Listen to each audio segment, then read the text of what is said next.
Well, hello, and welcome back to the BackLog. Welcome back to Citizen Sleeper 2. We're going to go to the Wind's Long Shadow. And we've got full supplies, full fuel. Let's get to it and confirm. The Wind's Long Shadow floats broken open at the sunward edge of the belt. One of the refugee ships that made the fraught journey out to the belt from the inner system before the war truly took hold. The Wind's Long Shadow is a monument now and a warning to any other vessel that might stray sunward. I don't like this place. Nia speaks up from the back of the cockpit. These were refugees. There's no mercy to be found out here. It's hard to imagine that this cold, dead place might hold some key to the future of a settlement as verdant as Greenbelt. But that's why you're here. Steppe silk husks. That's what Aki said. The crop she brought from her home, carried out with the refugees. If there's anything left, it'll be your job to continue its journey from this place. This is no salvage job, Sleeper. Seraphin gets up from his cockpit seat. You need to be delicate. The more of those things we can get out, the more Aki will pay. Not to be totally mercenary, Seraphin winks at you. You look at the wreck, shrouded in debris, delicate. Right. Time to put that to the test. Okay, what do we got here? There's our rig. We've got crop processing. Depressurization. The bays are leaking atmosphere in here. Searching is making it worse. If they lose it all, any husks will be destroyed. Oh, and here's our Steppe silk. Okay, I'm good at this one, and so is Bliss, but I'm the best at this one.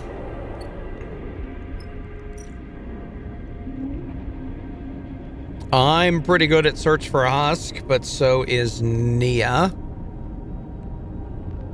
Okay. Oh, this one doesn't have a danger.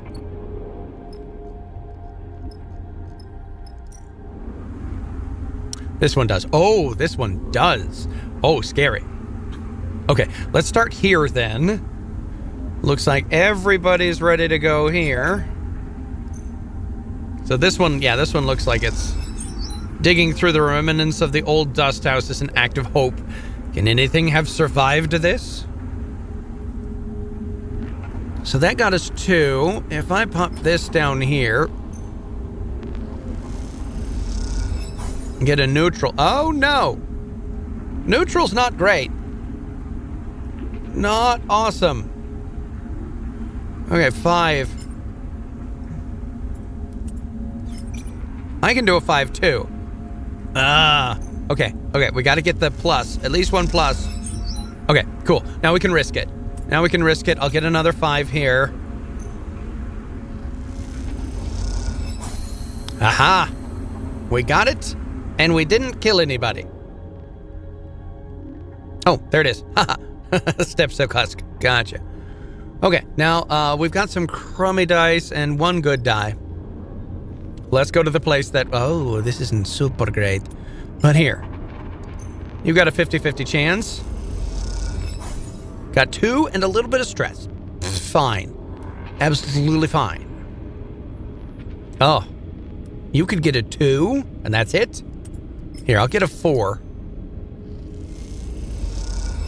And then I'm gonna... Oh, I got 2 stress. That was my negative out... Oh, burger. Okay, here. Let me clear some stress out. Search for some husks. Oh, we got a 3 on the positive. Oh, very nice. Very nice indeed. Okay. Do we risk it? I think we risk it. Oh, but that'd give 2 stress if we get the negative. And probably 1 stress if we don't. Huh.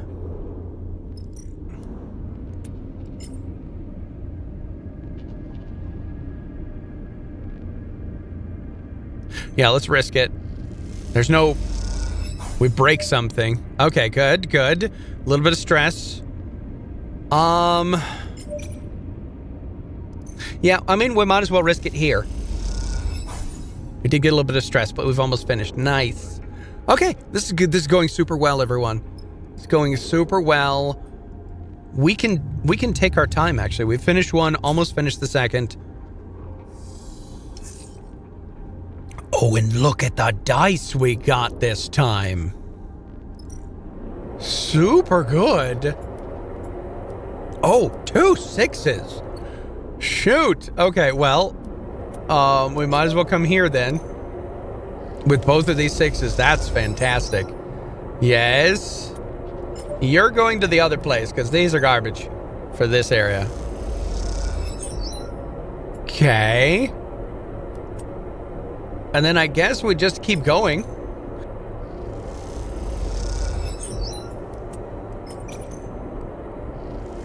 Can we just take it? Finding the sepsil husks left behind in the processing base will take care, patience, and a little bit of luck. Yeah, look. We got it. We didn't depressurize anything.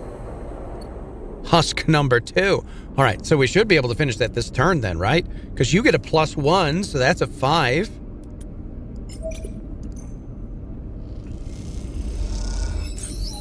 Yeah, there we go. Dust House Blues retrieved all 3 step silk husks from the wreck. Thank you, Xbox Game Pass, for that beautiful trophy. And for the key to the game. If the wreck wasn't dead before now, scoured of the final husks of life, it surely must be. As Seraphin starts up the drive, you give the wind's long shadow a final look in its resting place. It's hard to feel sad about another chunk of scrap orbiting in a system that's made of nothing but the scrap of past regimes. But the people who lived on and built this ship, those people are worth a moment of memory. You think of them as you prepare to leave, and hope that they, like Aki, have been carried on to new lives beyond the desperation of escape. And those that didn't get out, you hope you're passing through this place did not disturb them. All right, we've got 2 dice left and nowhere to spend them. So let's head back, leaving our stress behind. Okay, yeah, and we've just arrived here, so we do have dice to spend. We need 1 more supply and a bunch of fuel. So let's come over here, grab some fuel. Perfect. And then we can actually use some of this to get some more Solheim data and some more scrap. I did convert a bunch of our scrap over here into processed scrap already. Yes, and we've got 5 Solheim data.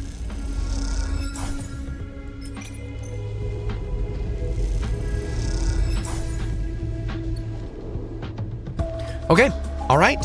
Looks good. Looks great. Let's head back to the belt and head down over here and drop off those things. Turn the green belt green once more. Oh, things are going well. You bring the step silk husks you gathered from Wind's Long Shadow to Aki, and she is as pleased as you would expect. You meet her in the bridge overlooking Greenfields. The Greenbelt workers quietly toiling below, while the air recycler's wind gently rustles the leaves of the crops. Sleeper. Aki holds the husks to her chest. Thank you. These are a new beginning for us. Aki pauses, knitting her brow. How was she? The Wind's Long Shadow? She must have been beautiful once. Aki smiles. She truly was. She looks down. Until they killed her. Aki sighs and looks out at the green belt fields. Everyone must die in the end. The belt makes wrecks of us all. She looks back to you. But what you've brought me, this is new life. Give us time. We'll need to clear and reseed the other biosphere. Aki bows. I hope you'll return to us when the work is done. She presses a handful of chits into your hand. Thank you. She meets your eye. You watch her carry the husks gently away, glowing with the promise of fresh growth. Oh, we've got money and new locations. Oh, we can come over here to the Weaver's Fields. Oh, ho, ho, and do cool things with our 6s. Look, this is an amazing roll. We've got Yahtzee, everyone. Okay, let's fill up with fuel and grab another supply. And then check this out. Oh, we have to come back in 1, 2, 3, 4, 5, 6. We gotta come back in 6. So we can't spend any. Oh. We've got all these 6s and we literally can't spend them. No! Oh, I hate it. Oh, I hate it so very much. Okay. Okay, so we can't do that. We can't do that. We can go to the scatter yards, or the hollow for the fraction ship. Okay. Well.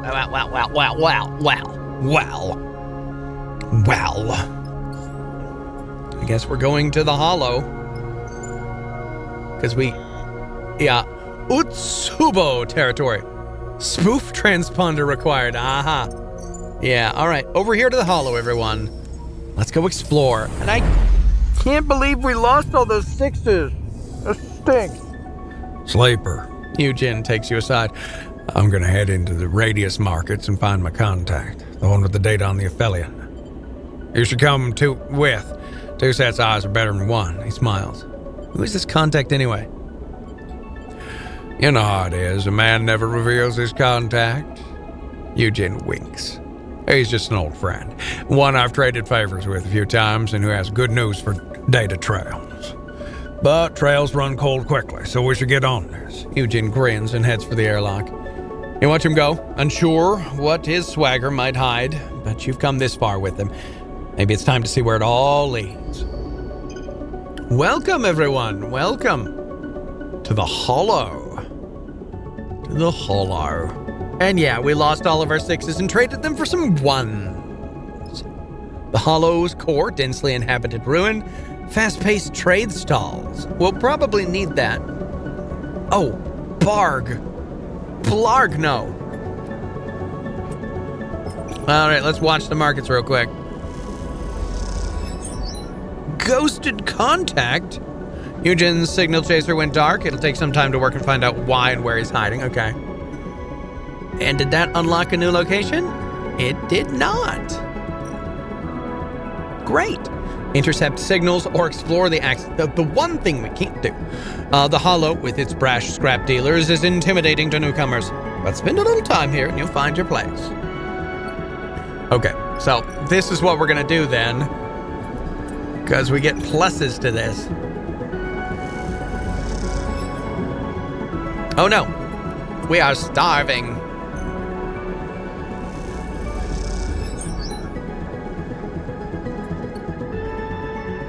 Wow, we haven't uncovered anything. That's terrible.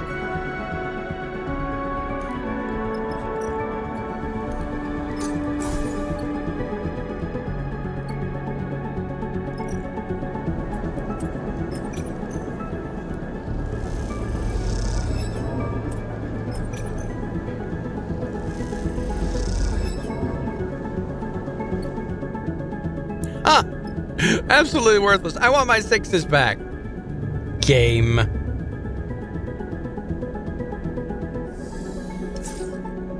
Here we get this amazing roll and we can't use any of it.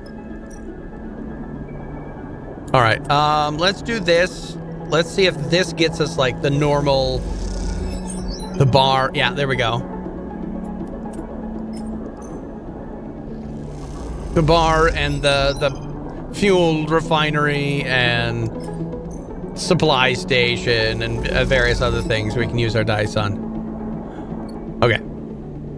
All right. We've got these 2. This is, there's the jetty. Good. We can fill our supplies or we can buy a meal.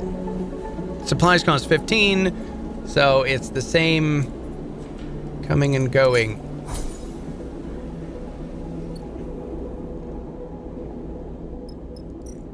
And what's this? Buy scrap components, sell processed scrap. Oh boy. Buy fuel, fill fuel. Okay, so not a great price, but not terrible. How much? How much is 1? How much is 1? 30. Oh, that's good. Oh, that's very good. All right, hold on. Let me sell all these. Woo! Whoa, okay, and if we go back and process this raw scrap, that'll be another 60. Easy. Oh, shoot. We have such much. All right, we got 2 more dice. let's finish this, find our contact here. I might as well use this one. Yes, there we go. The radius markets surround you and Eugen. Much of the architecture of the Starward belt was built on a Solheim foundation. As a corporation from the core, Solheim structures tend towards cardinal directions, towards respecting gravity in a place where it has little effect. But the radius markets have no such bias, and no singular direction. Instead, the stalls and shops built from scrap frame and hull plate project outwards from all 8 of the surrounding walls. The effect is overwhelming, with activity and interest in all directions. Between the windows that open to faint stars, scrap dealers, street food vendors, data fences, and tailors compete for the attention of the stream of customers drifting around you. Sleeper. Eugen draws close to get your attention, his voice barely raised. Take a look. He jerks his head, motioning you down the market. You refocus your attention, your eyes drawn to a group of dark-suited spacers with shaved heads. 5 of them gathered round another retreating figure. The spacers are noticeably distinct from the rest of the crowd. Their tight and complex suits kept in pristine condition and all in the same design, a rarity amidst the Starward belt's ramshackle fashions. You see one of them is gesticulating aggressively, chopping the air with his hand. Eugen nudges you again. Not the singers.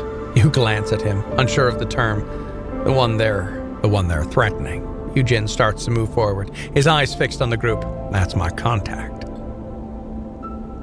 You turn back to the group, the singers, as Eugen called them, and see they're rounding on a figure now. Their body language is clear. This is about to come to blows. Eugen clearly sees the shift too. Before you can say a word, he's off, gliding hard through the crowds toward them. You give chase without thinking, kicking off the nearest strut and angling yourself through the central void of the market behind Eugen. Eugen doesn't stop. He barrels straight into the singers, sending 2 of them spinning into the crowd to a chorus of shouts and protests. Let's calm the situation down, please. Neutral outcome. I keep getting the neutral. You hold out your arms and try to talk them down, calling to Eugen. The singers gather around you, but they don't start throwing punches yet. One of them comes forward, meeting your eye. You hear one of the others call him Piotr, their leader, perhaps. This idiot you? Petr nods towards Eugen, who's wrestling with one of the crew. He whistles, and the singer disengages and moves away. Your guys started it. Piotr laughs. We both know that is not true. So, Petr looks between the 2 of you. Do you have a reason for interrupting my business? He gestures around, and while some people have moved on, a few are hanging back to watch what comes next. You were about to jump my friend. Eugen nods at the contact, who is quietly watching with a concerned look on his face. The comment sends a small rumble of conversation around the remaining crowd. It seems the singers aren't so popular here. I think you misunderstood. We were simply asking for information. He shoots a sharp smile at the contact. I think Lewis has told you everything he's happy to share. Eugen shoots a glare at his contact, who nods sheepishly. Piotr looks between all of you and then surveys the crowd. One of the singers starts to interrupt, but Piotr raises a hand and silences them. See you around, then. He smiles a sharp smile at Eugen and leads the other singers away into the crowd, which parts slightly as they enter it. Lewis. Eugen rounds on the smaller figure. How about... Not here. Lewis interrupts. He sighs. Come with me. Lewis leads you away from the open market, most of the crowd having dispersed, to a small passageway. He finds a hatch, opens it, and beckons you both through before slipping inside, closing it behind you. So what business did you have with the singers? Eugen perches on a stool in the small workshop, picking up a tool from the mag strip above the bench and turning it over in his hands. Hold on, I don't like his voice. Hold on, let me try something else. Singers? Is that what you call them? Lewis looks nervous. First off, none of them is when they turned up a few cycles back and started pressing me for info. I've run into some singers before. Not these ones, but they all dress the same. Eugen glances between you and Lewis. They're refugees out of Ember Song, one of the moons that the gas giant in the inner system. Their moon is a volcanic hellhole, so one of these guys are refugees. Fleeing the war like most, they tend to be tough and aren't used to being told no. Well, that part checks out. Lewis smiles, a weak smile. They've been pressing me for data for cycles, ever since they showed up. My data. Eugen clicks the tool back in the mag strip and fixes Lewis with a hard stare. You've been shopping it around then? Trying to drive a bidding war? Lewis holds up his hands. No, nothing like that. He's afraid of Eugen, and you worry why that might be. I just wanted to verify the data. I asked around. Someone I showed it to, well, it mentioned a fraction drive. You see Eugen bristle with anger. Lewis keeps talking, speeding up. Oh, that was all. But a couple cycles later, the singers, as you call them, started showing up and I had to hide myself away. Hard to run a data business when you can't even go out to meet your clients. That's why you went quiet? Lewis turns to you, seemingly glad not to have to look at the angry Eugen. Exactly. Lewis sighs. I also had to focus on getting the story straight because what I was told, well, it's quite the tale. The friend I showed it to, he told me he's heard about that ship before, mostly what he thought were rumors about a fraction drive ship. Apparently when Solheim collapsed, there was a struggle over who got to take it. 2 execs from the old corporate hierarchy wanted it, and some of their underlings found out about it too. Those wrecks you visited, that was the site of a battle over the thing. The ship was a hot ticket even then. You think back to the twisted and blasted remains of the ships. The wreckage strewn across the asteroid. You wonder how many died to try and get the Aphelion path on its golden drive. Seems like both the execs got spaced, but someone came back later, slipped the ship out of the wreck that was trying to carry it. Here's the funny thing. Rather than use it, they dismantled it, took the ship apart here at the Hollow. Well, there's probably strut work from the Aphelion path in this very station. Lewis looks around the salvage compartment. You're all inside. So it's gone? Oh, no, not quite. Lewis smiles, enjoying telling the story now. They weren't stupid enough to dismantle an interstellar drive. The story goes that they buried it in a rock out in the shoals, totally unmarked. With thousands of rocks out there, they could leave it as long as they wanted and come back when they were ready. Thing is, they never came back. Eugen finishes the sentence, his anger fading now. Bingo. Lewis grins as he holds up the thumbnail drive. And I've got the coordinates of the beacon that'll lead you there. Eugen snatches it from his fingers. Should have led with that. Lewis sighs deeply. That's just the start of the trail, no doubt, but it'll get you there if you manage to follow it. Eugen nods at you and goes to leave, his hands immediately on the container hatch. Hey! Lewis rushes up. Aren't you going to pay for that?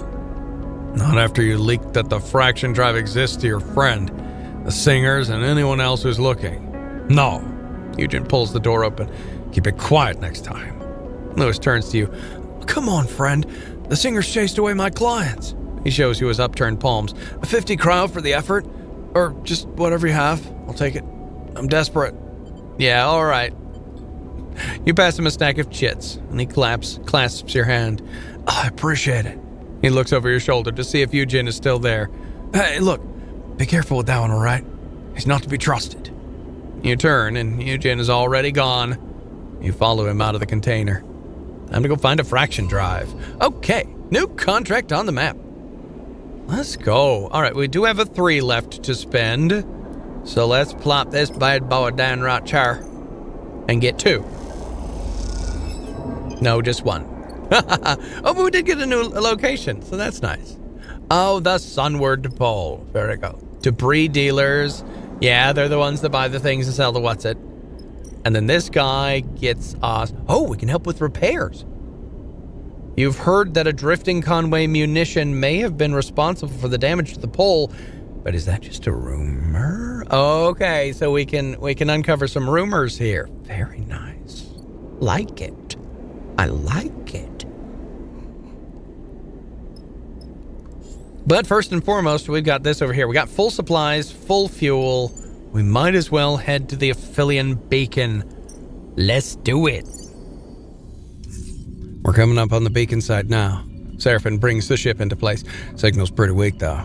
He turns in his chair, which is what you get for chasing 10,000 cycle-old leads that get a lot of people killed.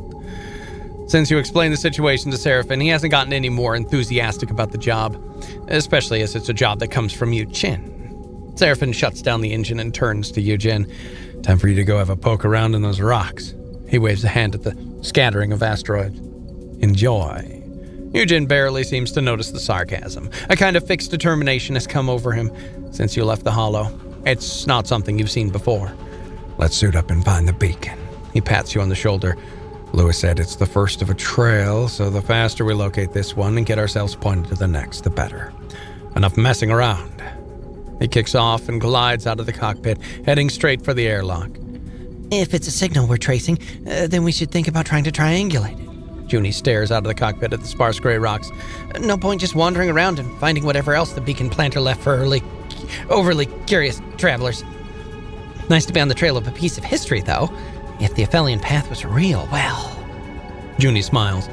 It'd be quite a find. Junie turns and follows Yu-Jin to the airlock. It's just you and Seraphim left in the cockpit. He taps at his console, ignoring you. You think this is a bad idea?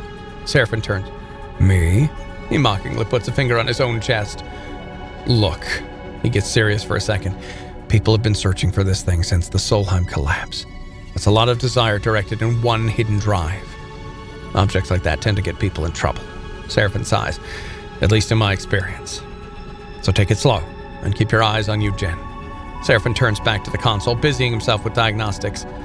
You turn and leave the cockpit, your mind on the beacon and the trail that should, all being well, end at a ticket out of the entire system. Okay, well, I rolled well, and Junie rolled okay, and then this garbage happened. Beacon region. All right, let's see here. Okay, we got a plus over here for Junie and a plus over here for search rocks. So, both of these are dangerous, actually. Let's try this. A 5 ought to give us a plus. Positive. Positive outcome is 2. And a positive outcome over here is 3. Okay, so I'm totally doing this. Neutral outcome, I did get a little stress. That's okay.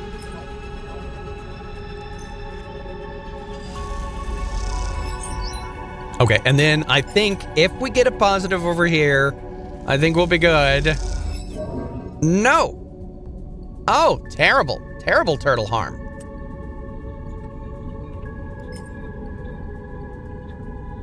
Fine, we'll just finish it. We'll take our time, we'll go slow, we'll get the thing for sure. New location discovered. Oh, it's just a trail. We don't have any choice, it's just this. And you are next to worthless, my buddy. My dude? What? Oh, wow. Okay, yes, she's definitely helping over here. I don't know why you wanted to come along. Let's push. Make this a 5. This will make it a 6. There we go. And then we took care of the thing we got. Great. I love the push ability. That's so much fun. Let's end the cycle. Get some good dice. We want some good dice, Junie. Yeah. Okay. All right. Oh, no. Terrible. Okay. You get a plus. So come on over here. Good. We're halfway there. Yeah, let's risk it, because this is just risky, so it'll probably only be 1 if we fail. And we didn't fail. Good. So then let's also risk a 4 here. And then a 3 here. There we go. We got the positive outcome. Yes. And I've still got a 5, some garbage dice, and a 5 over here. We're in. Yu-Jin nods at the data port, deep inside the body of the beacon. He peers through his suit's faceplate at it. You have a part of the plating removed, and you're pretty sure you have access to all the coordinates you need. All that's left is to slot a drive. I've got this. Yu-Jin takes out a thumbnail drive and slots it in. Easy as can be. A smile flickers across his face. You peer into the beacon. It's been a delicate job getting the security access and the system knowledge to find the coordinates for the next stop, but it all seems to have passed without incident. Got it. Eugen pulls the drive and thumps you on the shoulder. Let's head to the next one. Look alive down there. Seraphin's voice comes over the comms. We've got a ship on approach. We need to make ourselves scarce. You and Eugen exchange look. The Singers. You kick off and glide towards the ship, but Eugen goes in the other direction. You wonder what he's doing for a second, then you see it. He arrives at the beacon and immediately begins laying into its metal shell. He pulls a tool from his suit's belt and caves in the beacon with anger that chills you. When he's done, the beacon's just another chunk of debris in the shoals. He joins you in the cockpit. Seraphin gives you a look, but doesn't say a word. He just silently taps in the new coordinates. You look across at Eugen, his expression fixed and his eyes cold. Then Seraphin fires up the drive.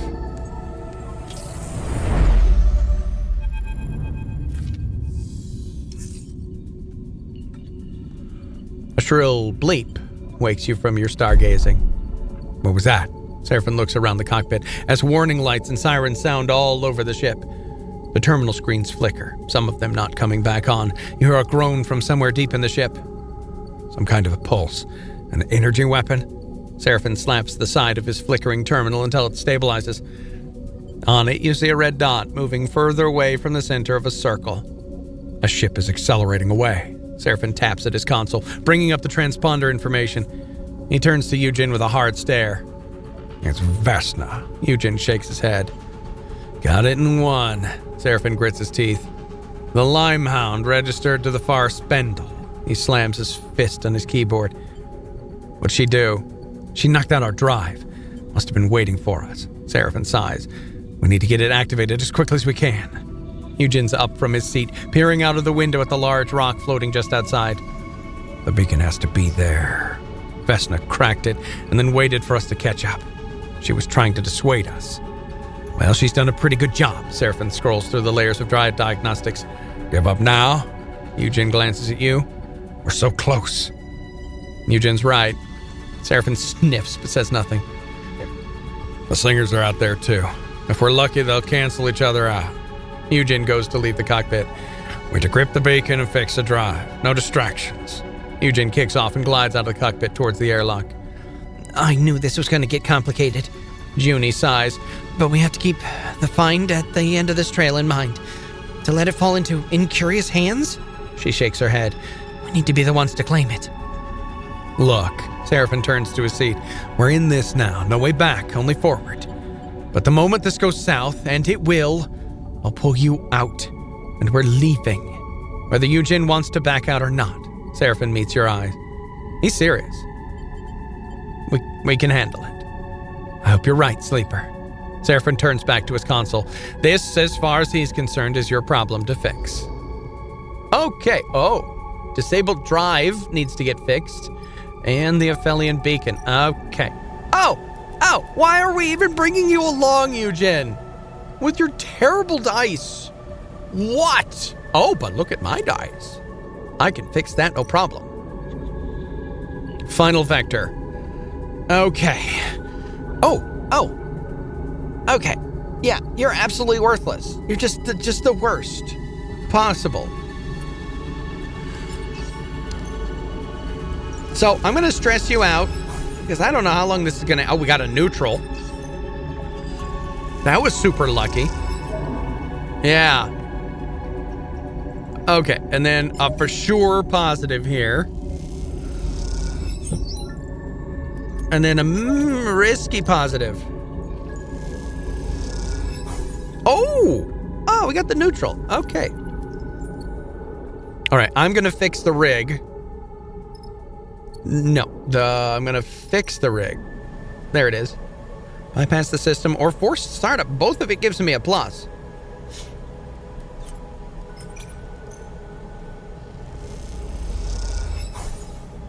I got a little bit of stress. Oh, but if I push, this turns into a 6.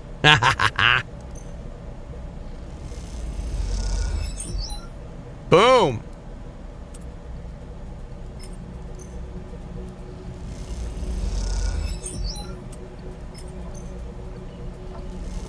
Okay, so we can't fix it this round.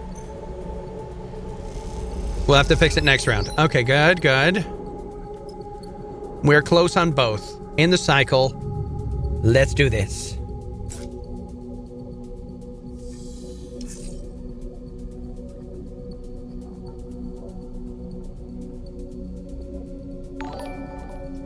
Well, hello there, Matt Arnold.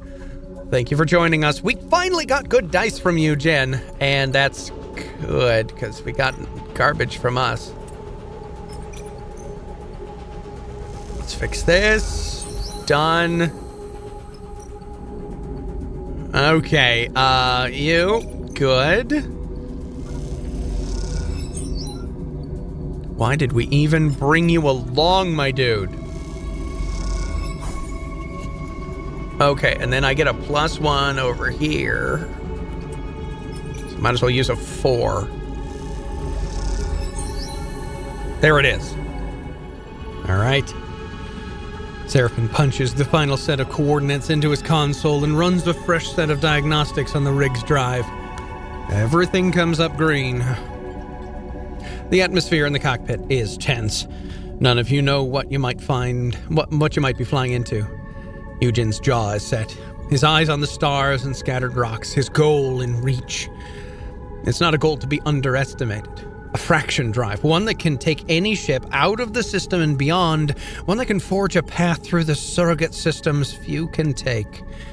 Freedom, both from this system's politics and the structures of power that dominate the passage of people through colonized space. The problem with such a lofty ambition is that it's infectious. Seductive. It's desirable enough to draw people out, bring them to their absolute limit. You've seen that in Eugen. The singers, too, are shaped by that desire. And Vesna, the steely-eyed captain you don't seem to be able to shake. The question is, who will flinch first?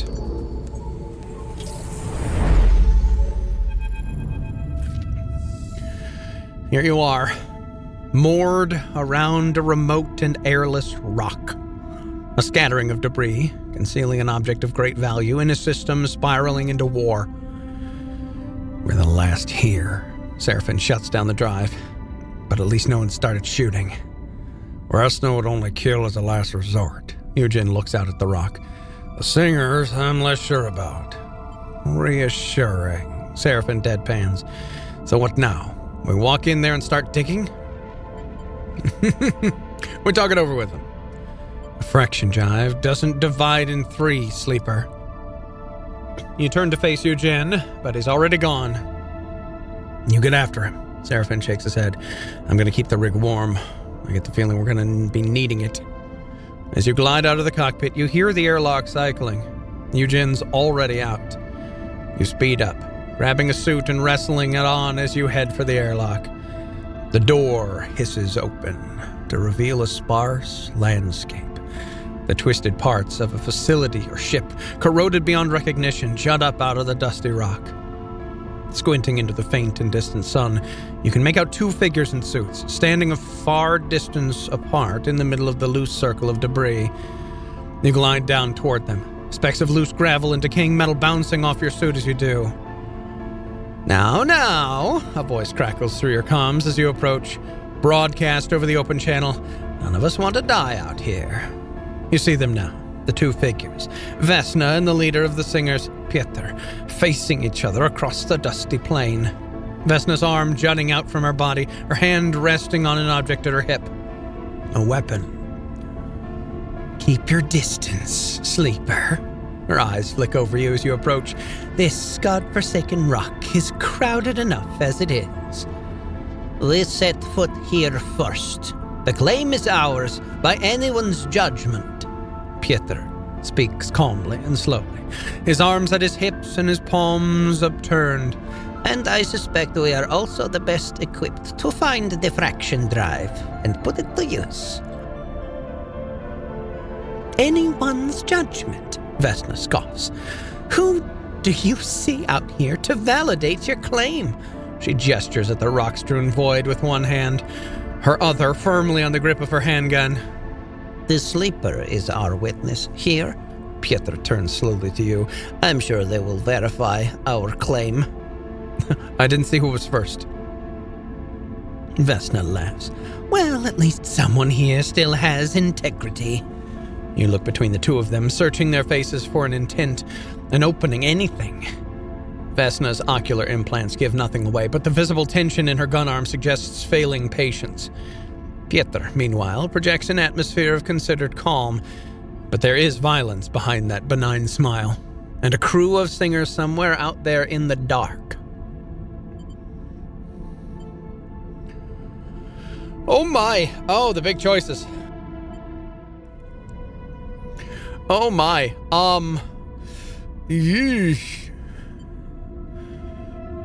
I don't know which one to do.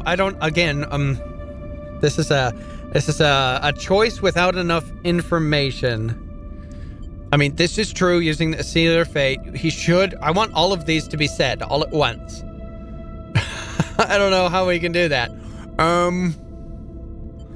Yeah, let's warn Vesna. Let's try to de-escalate here. Perhaps, she smiles, daggers at you, but I doubt you will be alive to see that come to pass. Her arm tenses. The shot is silent, its direction unclear, but its effect is immediate. The side of Vesna's suit explodes in a geyser of escaping oxygen. She spins, clutching at the wound to clamp it closed. As she does, you see the shot grazed her, splitting the suit but leaving her body beneath intact. Might want to run and get that fixed, Vesna. Eugen slips out from the shadow of a piece of debris at the edge of the circle. He holds a long gun at his hip. What are you doing? Claiming what's mine. Eugen's eyes are fixed on Pietro as he moves slowly closer. Phew! Vesna's doubled over, unable to take her hands away from the hole in her suit without risking immediate depressurization. Eugen draws alongside you, his eyes still on Pietro. Time to turn yourself around. Get in that ship of yours and go back to wherever you crawled out from. You glance at Vesna. There's a spout of oxygen spewing out from her suit, linking between her fingers. She doesn't have long. We can't abandon this claim. Pietro shows his open palms. For the singers to survive, we must leave this system behind. There is no way for us to support ourselves here. Our moon is gone, eaten up by the war. The belt will be next. You may as well shoot me here if you're not going to let me take the drive. This is my people's future. Well, Eugen shifts his shoulders. If you insist. Sleeper, we have incoming. A lot of incoming. You glance at Eugen. He's hearing the message too. A whole load of Conway ships are approaching this location. Conway, what are they doing here? I'm not about to radio and ask them, Seraphin's voice distorts, but it's not hard to imagine that news of this fraction drive has reached further than anyone wanted. You look across at Pietro and see his lips moving, but hear nothing. He's talking to his crew. A moment later, you hear a click as he switches back to the open channel. If you heard what I just heard, then you know we are out of time. Pietro looks deadly serious now, his face of diplomatic calm having fallen away. We, singers, are the only crew who can pull the fraction drive out before Conway arrives. There are more of us, and we have the experience. Let us take it. Don't let it fall into the hands of the system's biggest enemy. Sleeper, Seraphin hisses over the comms. Get back to the rig. No, Eugen cuts in. You aren't sure if he's responding to Seraphin, Pietro, or both. The drive is ours. I've worked too hard and come too far to let it go now. He raises the long gun to his shoulder. You're all insane. Vesna spits out the words, her voice strained and hoarse. I'll leave you to your graves. She kicks off from the rock, arcing towards the crimson shape of the Limehound. Eugen doesn't even watch her go. You see something flaring in his eyes. A dark drive with no other resolution. Oh, I don't want to leave him behind. But he's right. Peter is right. He's probably the best one to get it out of the way of Conway. Oh, this is bad. This is bad. This is bad. This is bad. This is bad. Oh, this is probably what we ought to do. I'm risking it. Here we go. Neutral outcome. You put a hand on Eugen's shoulder, and his eyes flick to you. You know what it is to be driven, especially towards freedom. Yours is a life where each escape has been earned both by desire and sheer determination, but you also know how lives are wasted, thrown against the walls that restrain them again and again, only to come apart. You know that determination must be tempered by humanity, by empathy, by care.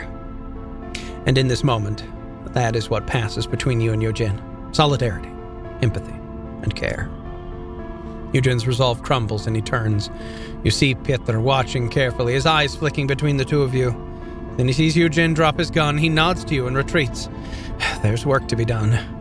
You kick off from the rock together, you and Eugen, in silent resignation. Even when you reach the open airlock of the rig, Eugen does not look back. Once your suits are off, you both glide up to the cockpit to find Seraphin rapidly starting the drive. His console screen is filled with red pulses, the signatures of Conway drone ships bearing down on this lonely rock. He glances up as you enter the cockpit, but says nothing. You're thankful for that, at least. This is no time for glib remarks. You take one last look at the Aphelion path's final resting place. Across its surface, black-suited singers, like a small army of ants, industrially work to excavate and extract the fraction drive. In the face of the inhuman and cruel arm of Conway Extractions, it is hard not to wish them well. May their freedom buy them the kind of future you were not able to claim.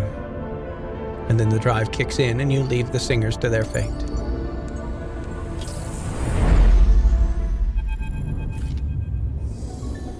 The ship is quiet as you dock in the hollow. No one eager to speak about what happened out there in the shoals. Even Seraphin is silent, tapping away at the engine shutdown with comfortingly routine motions. Eugen broods at the back of the cockpit, looking drained and pale. You know it will take him some time to come back from this, to extract himself from the hood, that fraction drive, that dream, the hold that held over him. You wonder if he ever will. Or if the freedom that object represented to him will haunt him for the remains of his life. You know at least that now is not the time to try to discuss it, to lay out exactly what happened out there. Eugen will retreat, of course, hiding beneath the glib personality you've come to recognize as his shield. But perhaps, as the cycles pass, he will find himself changed. Perhaps not. Either way, there's much to be done. And this thankless adventure has derailed you enough. Time to get back to work. Time to get back to work. The good, the bad, and the Eugen. Found the fraction drive without losing Eugen. Oh, Xbox Game Pass trophy for me. Nobody had to die. Nobody had to die. Oh, we can return to the green belt now. Oh, and then we have to let the dust settle and find out what happened, and then we will get that. Where is that? Here? Is it here? It looks like it's here.